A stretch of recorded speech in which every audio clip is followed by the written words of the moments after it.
Hello, beautiful people. Welcome to this week's episode of the Montpelier Happy Hour here on WVEW LP Brattleboro.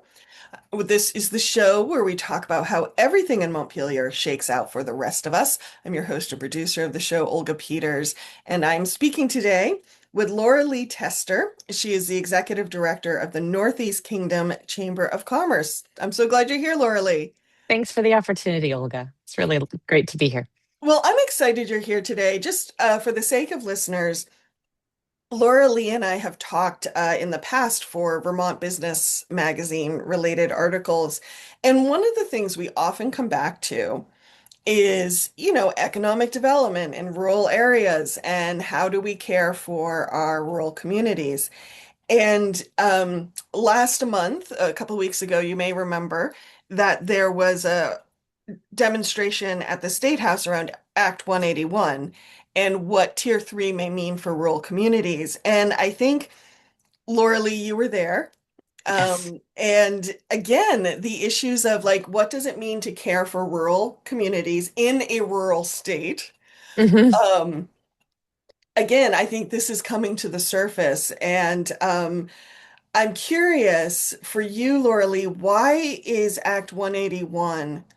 It seems to me, especially in a lot of rural communities, it's becoming a little bit of a flashpoint for people's concerns. And I'd love to hear from you, like why that is. That's a great question. I think, especially since it's frankly old news. 181 was passed 2 years ago, and it Hmm. should have made a bigger splash at the time because it became law after a veto. It's overridden by the Good point. supermajority. And it still wasn't on folks' radar around here. And even though I've lived in the Northeast Kingdom for about 40 years. My parents moved here when I was 6, and you should have a general sense of what's going on. But what I have observed, particularly in the last 2 years in this role at the chamber, is that everybody's just so busy trying to survive, and so it's hard to keep track of everything. And oh, okay, I guess I have to go through that hurdle. I'll see what I can do. And we're so focused, and everyone is so busy and at capacity, it's hard to keep track of everything. And this one, it would actually all sprung from this a realtor in East Burke, this Hmm. woman named Hannah Burrell, and she put something out on Facebook that really triggered something for me personally. And it had actually Neil Ryan had put an op-ed in earlier to Vermont Digger, but again, it didn't get quite noticed. But I began, my own personal journey in this. I had heard about Act 181, but then that just opened a door of, oh, this is about to happen, and this is what that means. And I think it caught on fast. And I think that the one thing in my area, but I think in all of rural Vermont, is we love our land. Hmm. There's this natural conservation that happens in our areas, and so it's ironic when the powers that be think, oh well, we need to conserve this, when the people who are living here, that's exactly how that's the ethos of rural areas. It's a true love of land, and it's all a lot of people have. Hmm. So if all of a sudden you're like, okay, I can handle this rule and this policy and this restriction and this, hurdle, because it's a lot of hurdles. And then you're going to say that you can dictate what I can and cannot do with my land. The blood and tears of, for some people, 8 generations, for some people, more recent, right? But it's still, it all springs from that love of place. And now you're taking away my rights and really everything some of us have. And I Hmm. think that was it became the straw that broke the camel's back. Less than, that's why it became a flashpoint. It's like the final straw. Yeah. Thank you for that.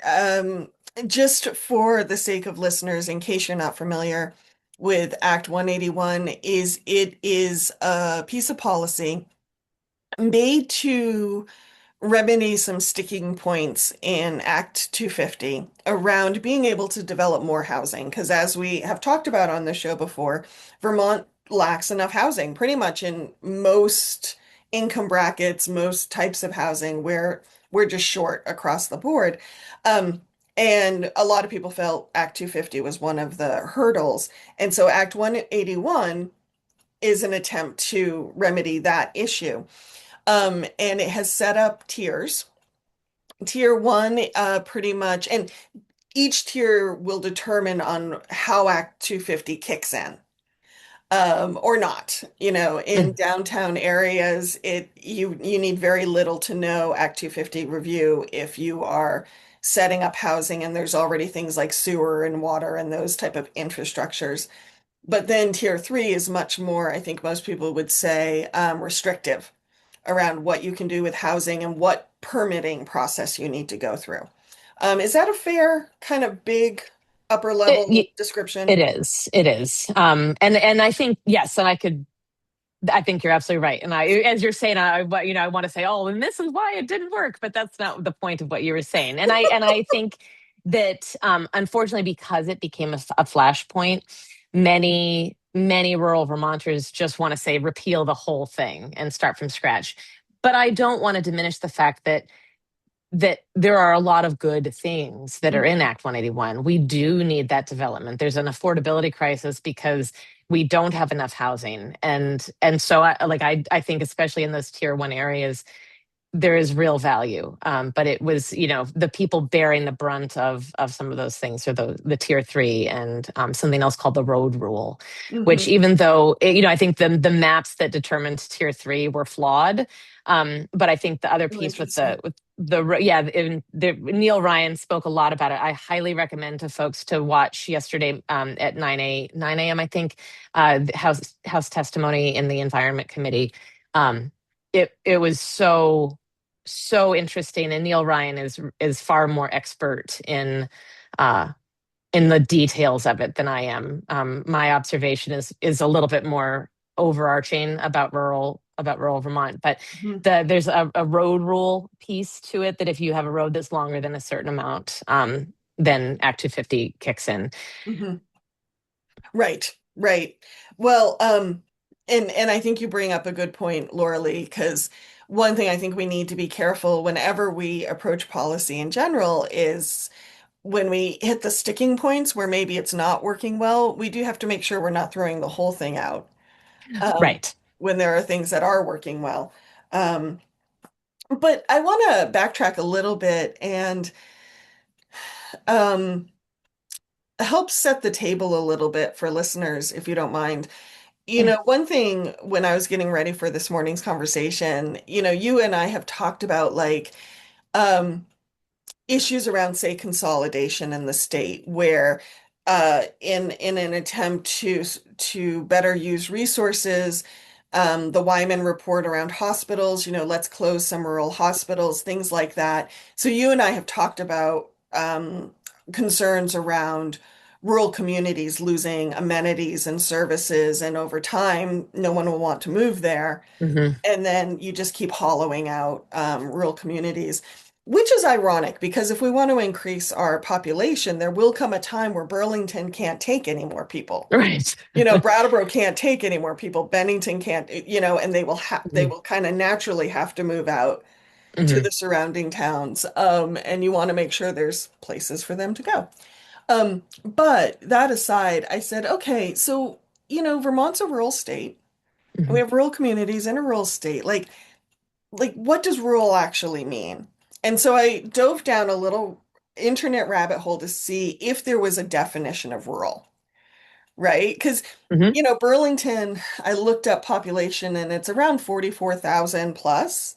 Which is considered rural, isn't it? It is not When in and Vermont, but that's what's so everywhere else. interesting. Not in Vermont, but I went to UVM holds the Leahy Center does a Rise conference, and Mm, I went to one a few years ago. I've gone to two, and I was sitting there kind of chafing a little bit because it was this rural thing, and it was all focused really on Burlington in a lot of ways. And yes, so that is where it is fascinating. mhm. Vermont and even our largest towns are still considered rural compared to so many other places. Yes. So it is a fascinating and very respective, like it really, if in regard to something else, Yeah, in it all comparison to shifts. what? Yeah. Yeah. Yeah.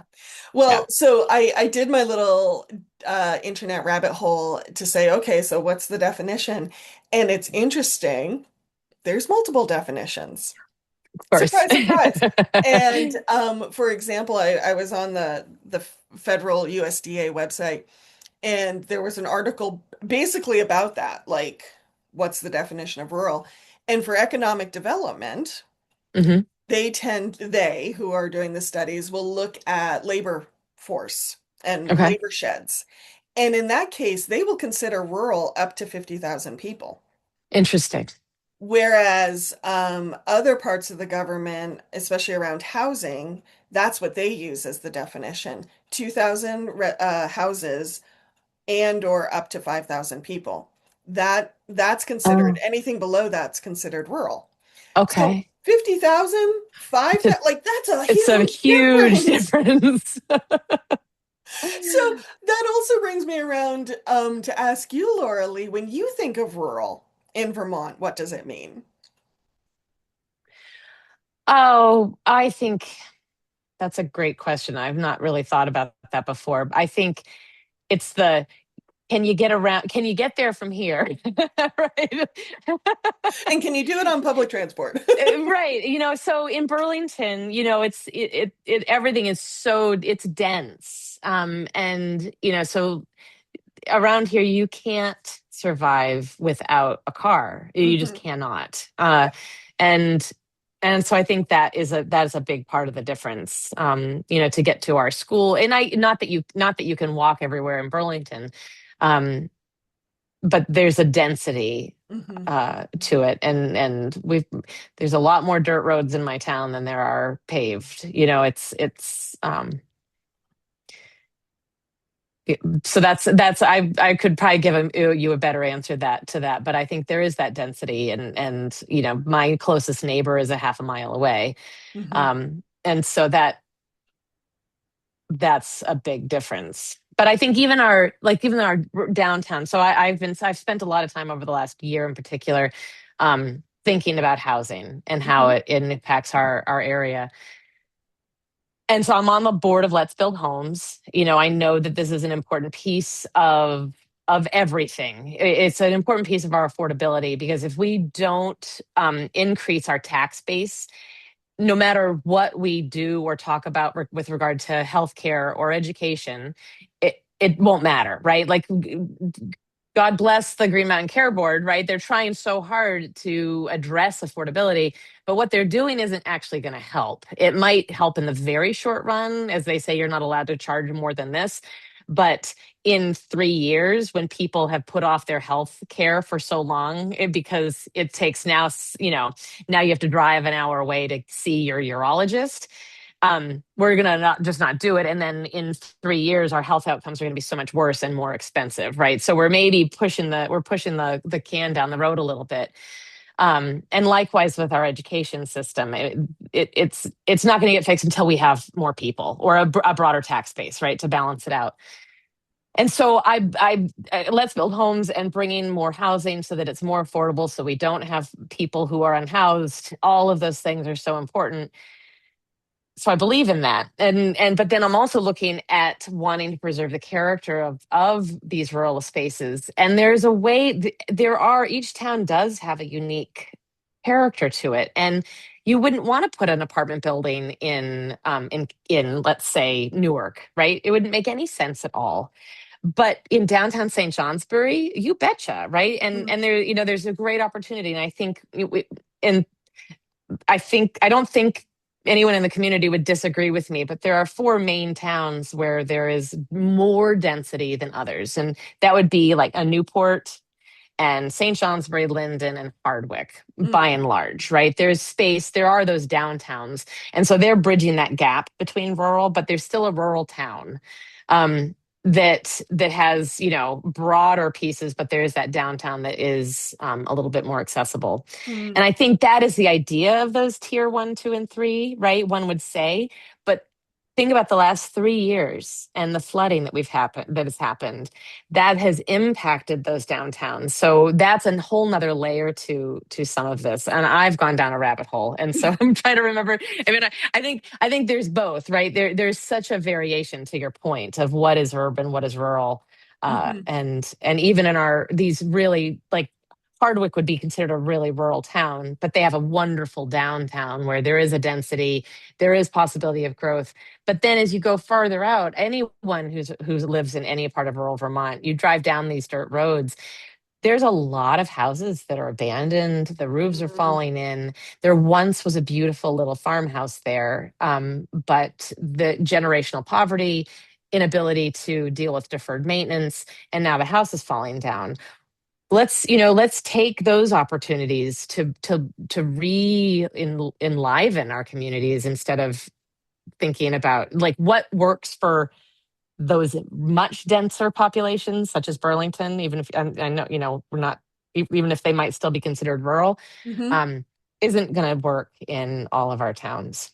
Hmm. And that's the challenge with these policies, right? So there's so many rules, and this is another thing you and I have talked about, right? Like with education, what works in a more densely populated area isn't going to work in rural, but we're expected to follow all the same rules. And it looks good on paper, right? It really does.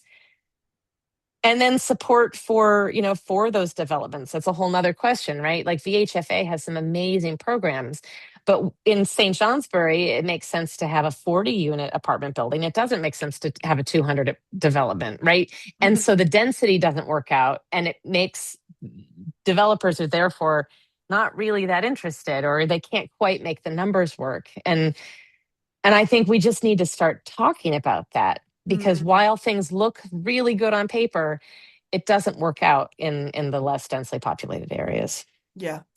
Yeah, I think what I'm hearing you say is it reminds me of it makes me think of when we make policy or we implement a system, we human beings, what assumptions are built into that at the beginning. Yeah. So, for example, what comes to my mind is when I was a Vista volunteer. And the government or the Vista program would give us models to follow for programming that we Hmm. could, just use as a jumping off point.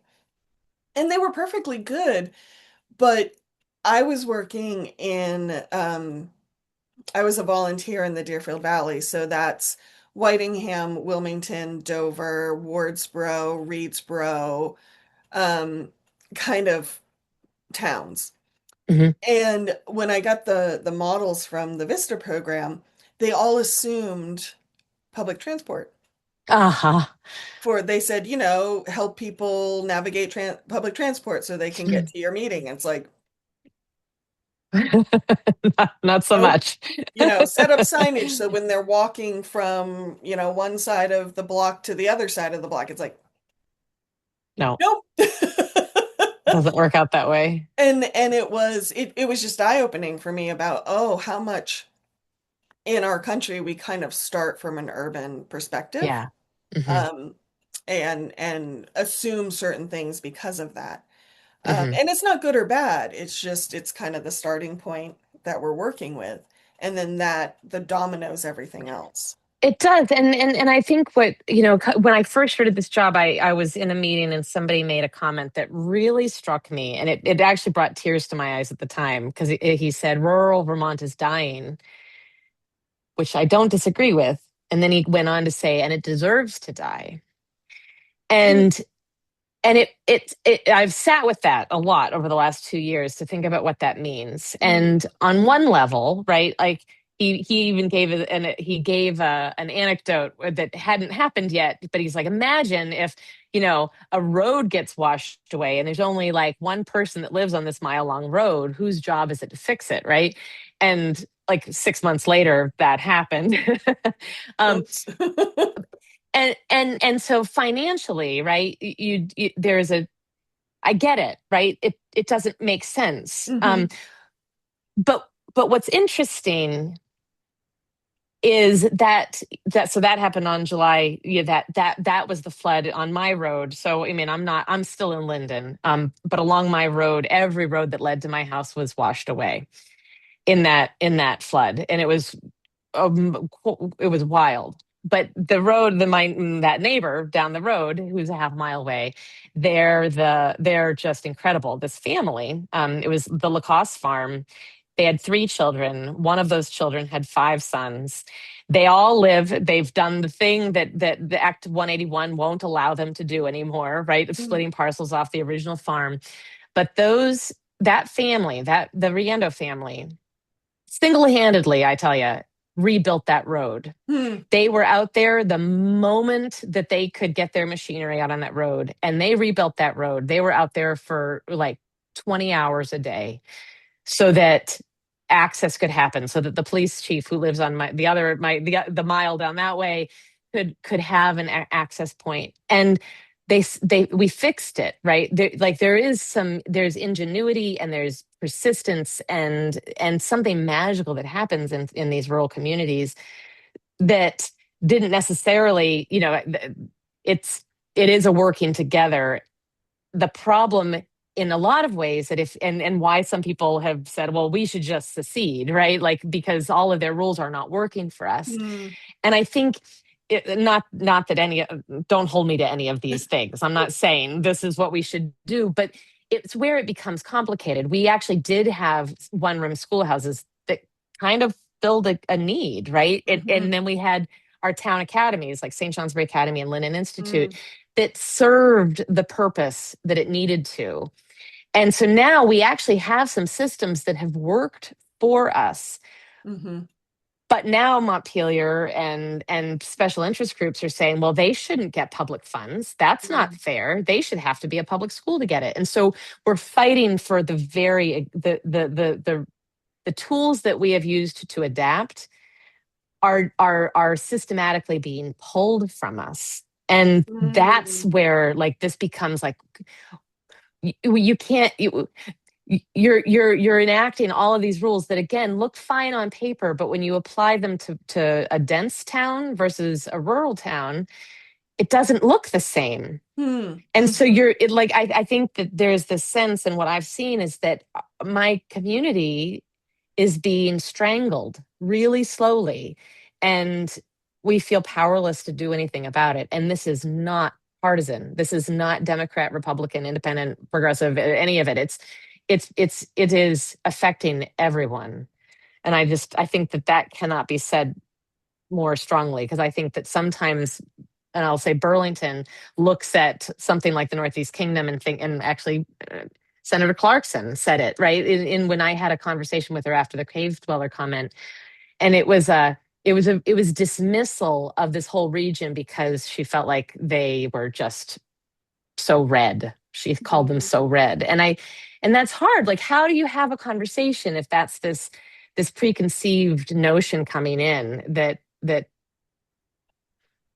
I don't want to put words in anyone's mouth, but it really does feel dismissive. And I think that's why for me this was such a flashpoint, because it was so obvious that this is an equity issue with 181, that we keep being, oh, no, no, no, all you have to do is go through the permitting process and then you can do your development. Well, there's people who can't afford that, who don't have the capacity for it, and would just be like, oh, okay, and then leave or suffer. And if you can afford the many thousands of dollars extra, and for some that's just, oh, sure, I'll just write the check. It Mhm. isn't like that for a lot of people. Yeah, I remember talking to someone from a regional planning commission, and I'm so sorry I can't remember which one. Um, but we were talking about Act 181, and I said, kind of along those lines of, can't just anyone still go through Act 250 wherever they live and get their project done? To which he said, yes, 100%. He said, but people are going to take the path of least resistance. And so even though the law allows across the board X, Y, and Z to happen, practical, practically speaking, Hmm. and ease and less friction speaking, he said how we were talking about housing. He said housing will be built in the downtowns. It won't be built in the rural areas because it will be easier. Which Except that to me, most of the downtowns, let me just put most of our downtowns in rural Vermont are built on flood zones. yes, and they They're don't all river. necessarily have public Yeah, water and sewer. right. Yeah. Yep. So they probably would be excluded anyways. Um, but I thought that was another interesting thing about just to keep in mind around policy is there's what the law allows, Hmm. and then there's where is there friction in the Yeah. law to actually make things uh intentionally or unintentionally um to get outcomes, to Yeah. have certain outcomes happen. We have just a couple minutes before we need to hear from some underwriters. Loralee, anything you want to leave listeners with as we leave this part of the conversation? The one piece I just wanted to end thinking about that whole idea of rural Vermont and the financial aspect of it. It's more, I think we just need to think beyond the cost of repairing that one road. And I got distracted by my own personal story, but when you think about what Vermont is, and what the rest of the country and the world thinks Vermont is. They're actually not thinking about Market Street in South Burlington, right? Even though Trader Joe's Good is right point. there. What they're thinking about my road and the farmer that's down on that end. There's, this lovely Italian CSA fresh pasta and things, right? Like there's my house that's this, got a great big barn. Um, that's what people are picturing, and that's it doesn't deserve to die. That is the soul of Vermont, and Burlington benefits from that image as well. And I think that it isn't, it looks different, but it is absolutely just as valuable and deserves saving. Thank you, Loralee Tester. Folks, we will be right back here on WVEW after we hear from some underwriters. Welcome back to the second half of the Montpelier Happy Hour here on WVEW, LP Brattleboro. If you're just joining us, I am your host, Olga Peters, and I'm speaking with Loralee Tester, from the Executive Director from the Northeast Kingdom Chamber of Commerce. We've been talking about Act 181 and um, just rural life in general in a rural state. Before we dive back into the conversation, I just want to quickly thank BCTV for taking the video version of this show, sharing it with media centers around the state, as well as remind listeners that the views and opinions of everyone on the Montpelier Happy Hour are those of the host and the guests and no one else. Not the houseplants, not the kids, not the pets, not our bosses, not the platforms, uh, fill in the blank here. Um, Loralee, thank you so much for being here. It's really been a pleasure so far. So far, So we far, still have a few we'll minutes see to how go, this half right? goes. Um, well, I want to revisit something you said at the first half of the show. As we were leaving to go to break, you mentioned how when people think of Vermont, what they tend to think about is the farms and the cows, and the rolling hills and the forested Mhm. landscape and the real rural parts of the state. And I would say they probably also think of the ski slopes and the Mhm. bike trails and Yes. things like that too. But they think of those before they think of like State Street in Montpelier or Market Street in Burlington. Um, and it really brought up for me one thing I think is at the core of what we're talking about right now. Even though a lot of it has been focused on Act 181 and Act 250, what we're really talking about is what are the stories that Vermont tells about itself? Hmm. And I think right now there's a lot of stories around um, what is Vermont? what is acceptable in Vermont, who's acceptable in Vermont, wrapped into the original Act 250, a little bit Act 181. And I'm not trying to put forward any like nefarious intent from anybody who's involved in the Hmm. process. I don't think that at 100%. all. But I do feel like right now we are at a point, and Act 181 are bringing things to the surface of we have all these stories we tell about ourselves. Hmm. And then the practical work of building policy, and they're kind of colliding right now, Hmm. and not a very pretty way. It's a Yeah. little bit of a story train wreck, I would say. Um, does that resonate with you? Oh, it does. And I find it fascinating. The unintended consequences that just exist in every single way, but also those, how best intentions are often misguided. And I 100%, I say to my kids, like, nobody wants to be bad, right? Like, Hmm. we all want to be our best selves, and we want the best by and large. I mean, for our communities. And so I don't think any of the people who are working on these policies are trying to actively harm.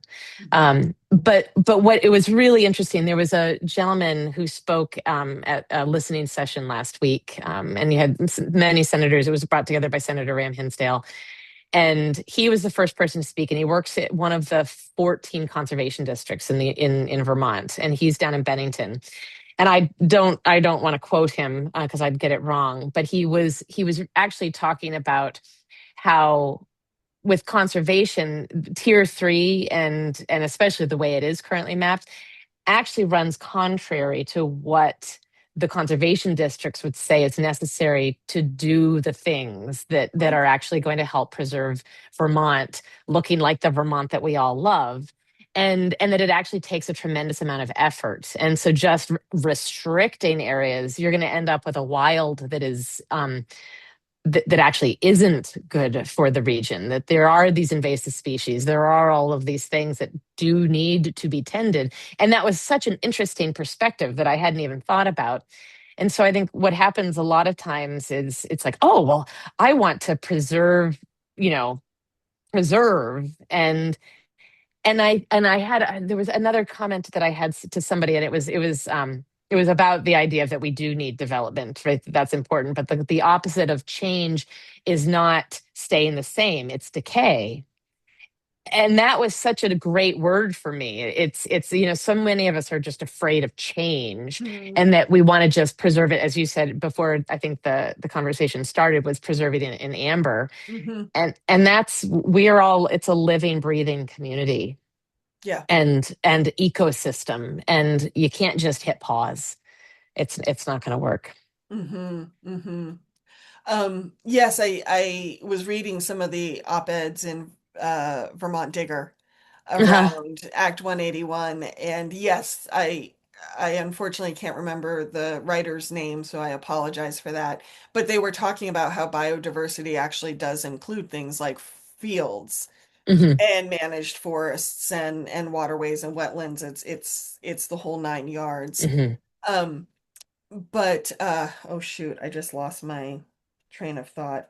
Oh, I guess for me what I'm finding interesting in some of this conversation is this idea of perhaps land ownership versus land stewardship Hmm. is maybe a little bit of what we're also wrestling with here. And but what's so interesting about that is that, like, I mean, good, we have quite a bit of land that came with the farm, and we have most of it in current, if not all of it, in current use. There actually are systems that the state already has and uses, to ensure that we have these spaces that are preserved. Do you know what I mean? And I think the Mhm. people who live here, that's why we live here.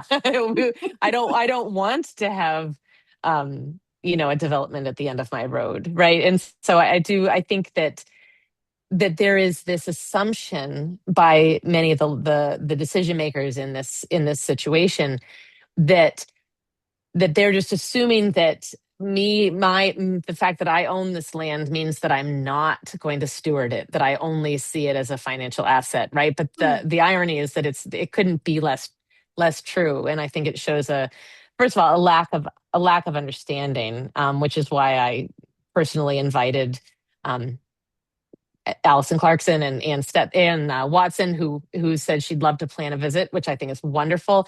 But to come here, let me show you my community. Let me introduce you to these people who would be impacted by this rule, and then you decide, is this the right choice?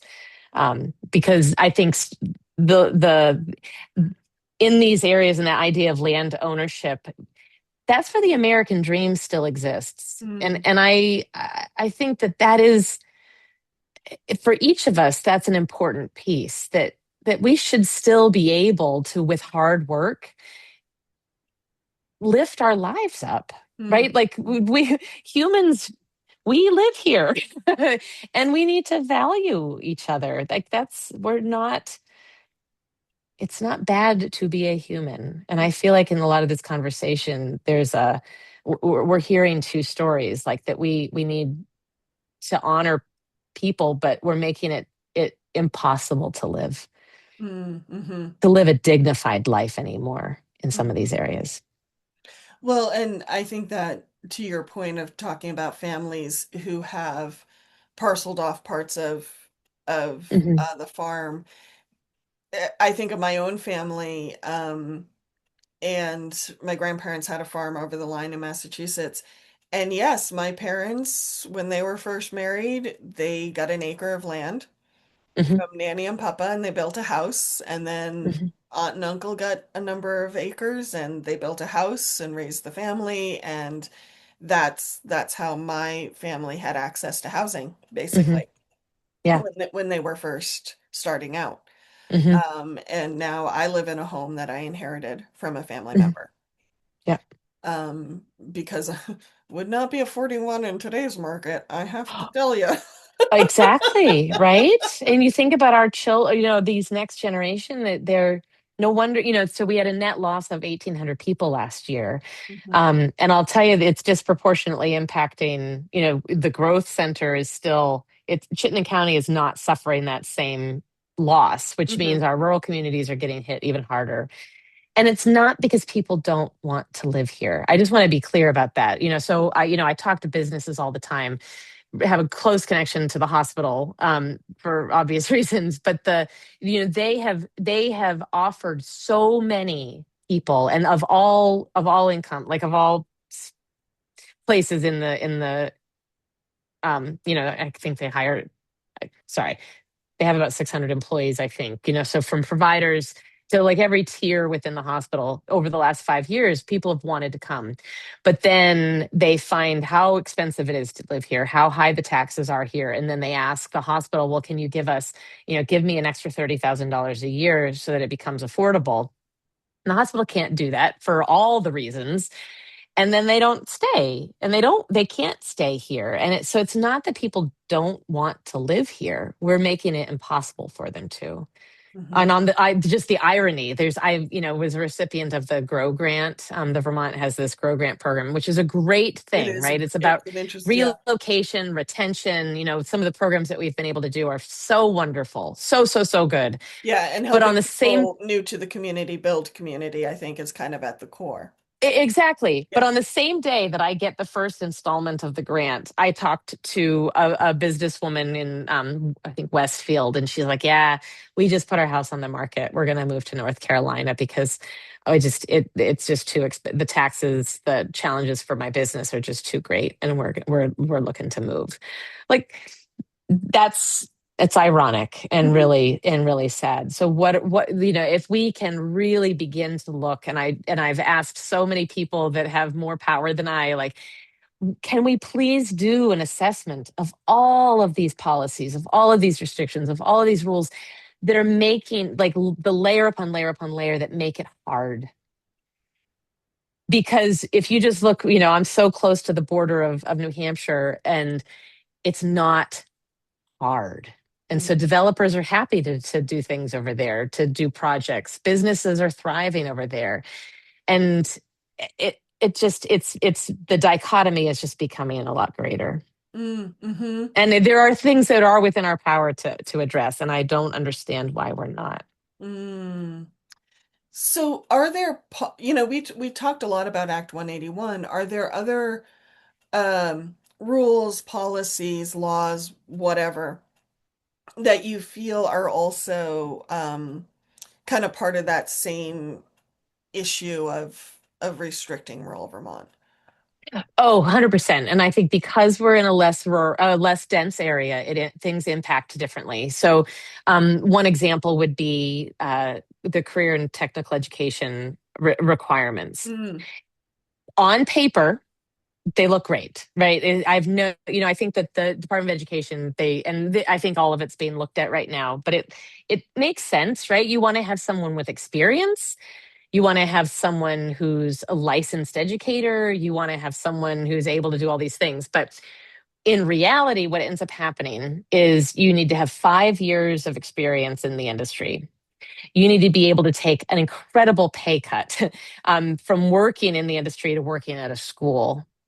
And our career and technical education centers in like in our my personal region, it's shared by two independent schools who pay far less than the public school systems. The teachers who work at our schools just are not paid as much.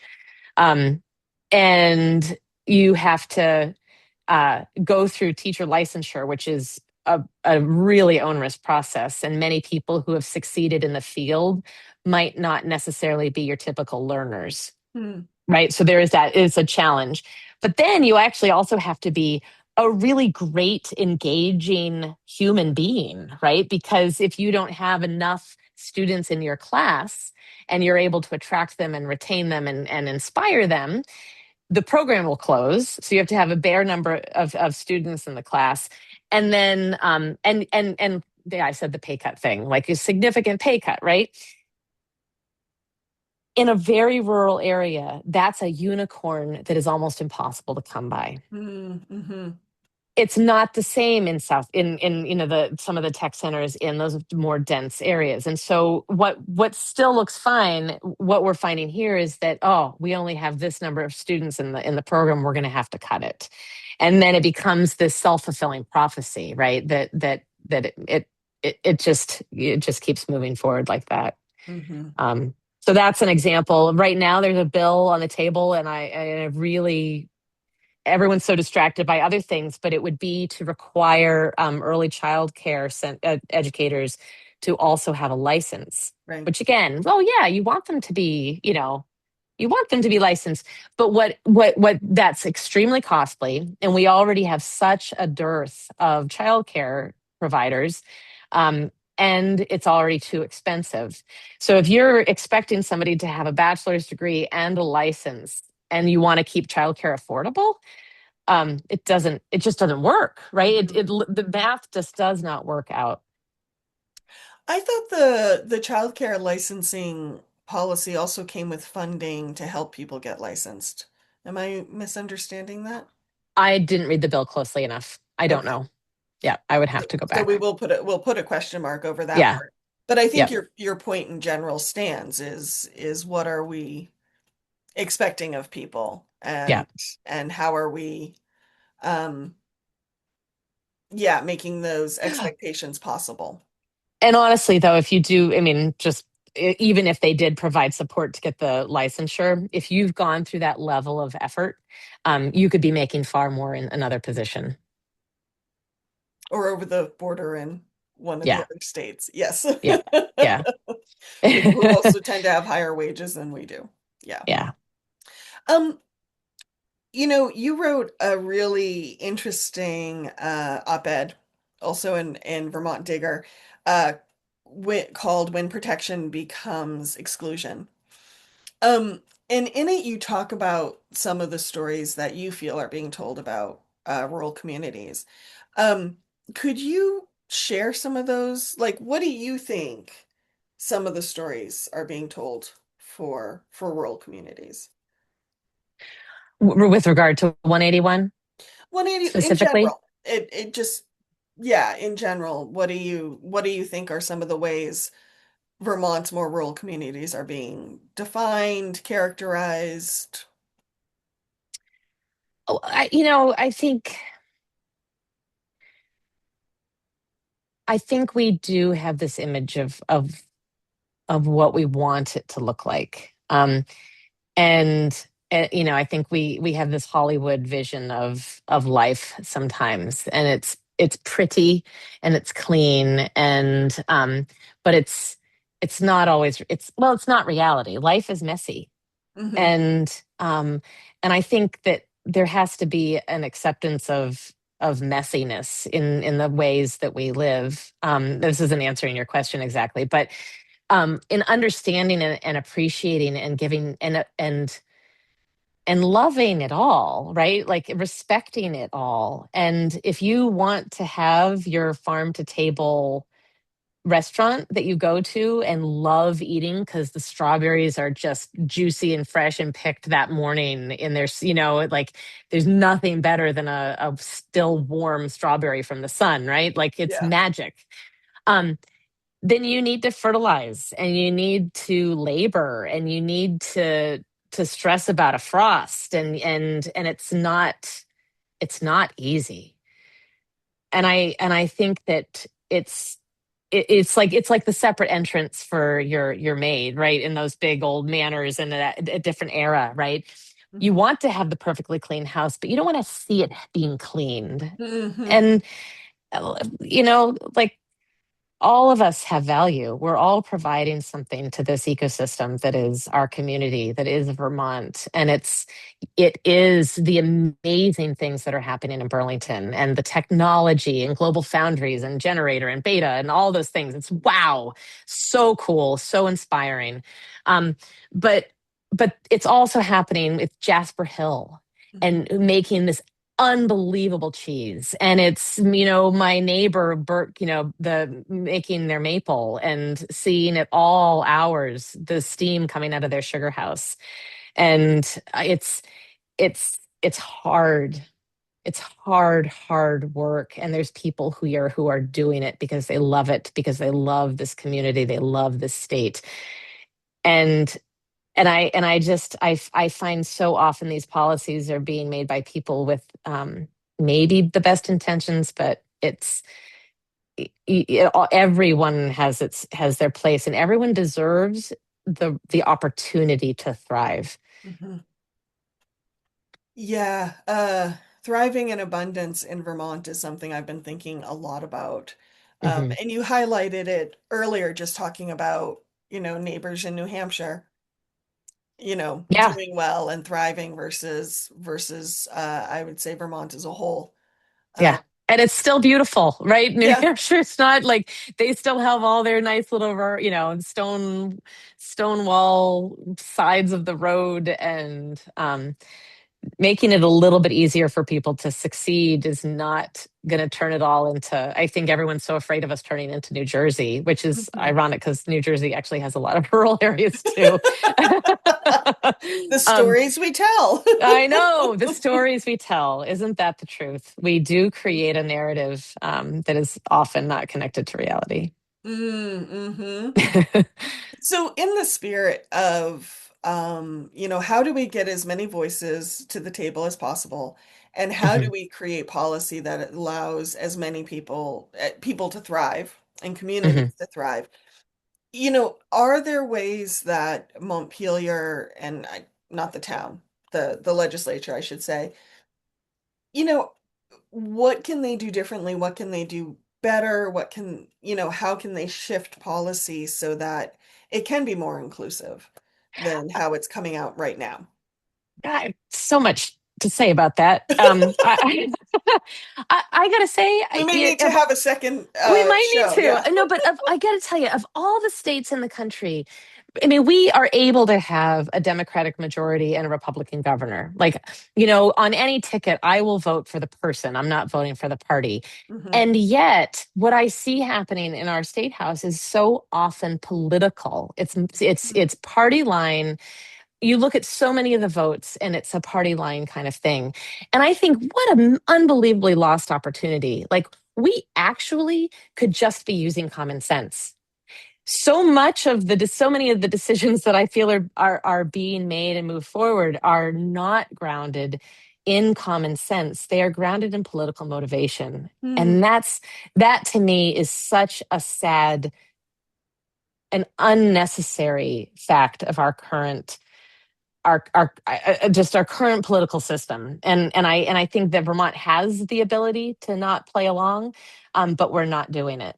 And I would challenge. I would love to talk to any anyone in politics to say, hey, like, let's think about this a little bit, right? And I think a lot of these policies, we have so many things in place already. Why anyone thought that the road rule in tier 3 was a good idea, it's incomprehensible to me when you have so many systems in place already to ensure, that stewardship that you mentioned earlier. Why would you create another?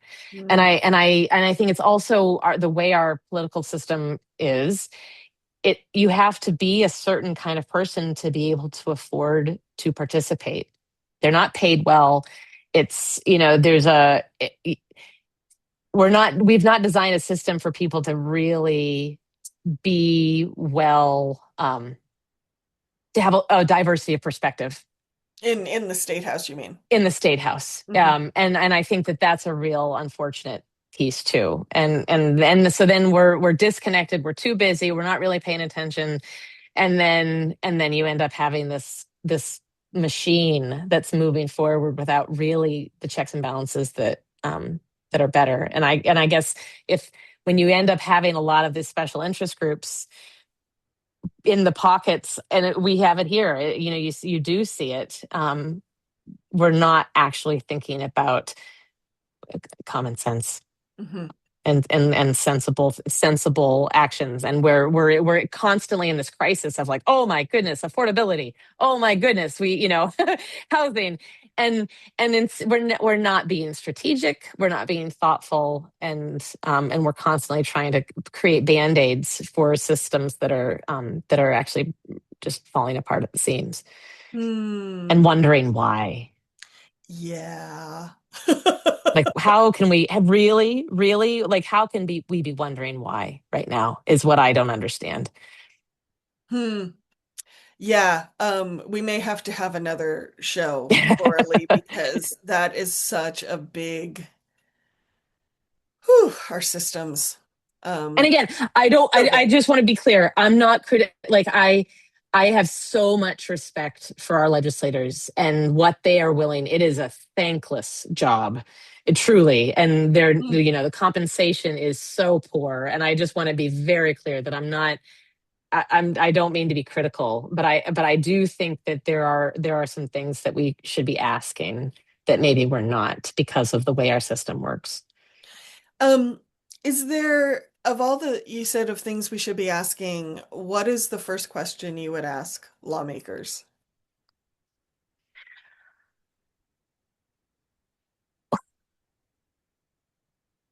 So I'm just thinking about my own experience coming into the chamber, And because that's 2 years fine. ago it wasn't a really, I had the opportunity to reinvent, because it wasn't, there was a lot of growth opportunity, and I went in saying, okay, what is working?